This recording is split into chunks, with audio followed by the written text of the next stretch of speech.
before we founded Thank You, I graduated from the US in 2004, and so the three of us have always looked around. We don't really know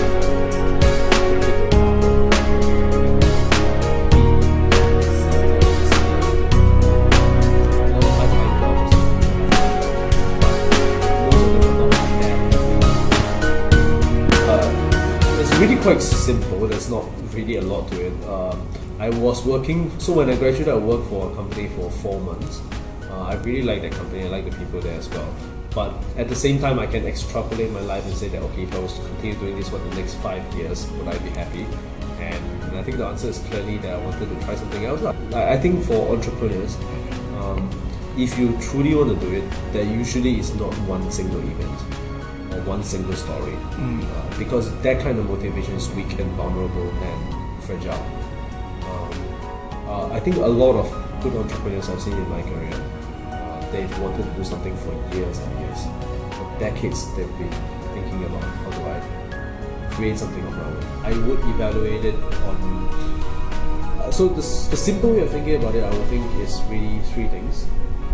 I always think character first, and potential second, and skill set third. Character is really the ability for the person to align with the company. If you have a factor that goes in the direction, no matter how good the factor is, it's going to neutralize it. Many times. Then how do you There's at least 3 times that we actually run out of money. Not maybe run out of money, but actually run out of money. But then how do you overcome Back borrow scheme. So back, for example, one time we begged our employees to not take salary.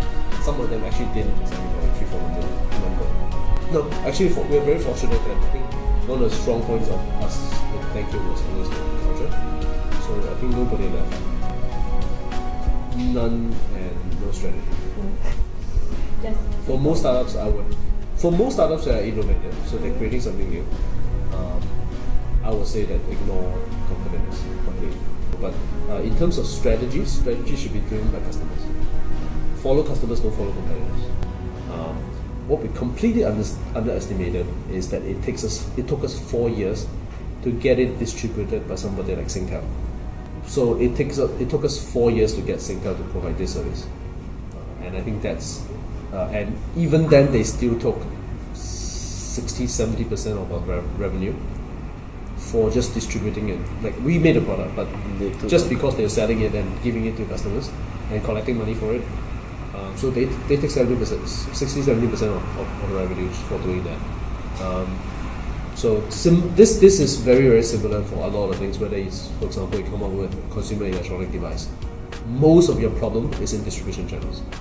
How do you get it to challenge it to get sold? So that's where the hard part is, not making the product. So it's definitely very complex. So the way I would describe it is the end of a good book or end of a good chapter of a book. So you get the feeling of both satisfaction and nostalgia. So you get both. No, I don't think any successful entrepreneur would consider themselves successful. Yeah. No. Because you just know that there's so many things to learn, there's so many fascinating things, and so many smart people doing so many interesting things. Anybody consider them successful is foolish. So my advice is this, and this is very counterintuitive to many people. My advice is don't do it. But if, despite me saying don't do it, despite everybody telling you don't do it, and you still want to do it, then just do it.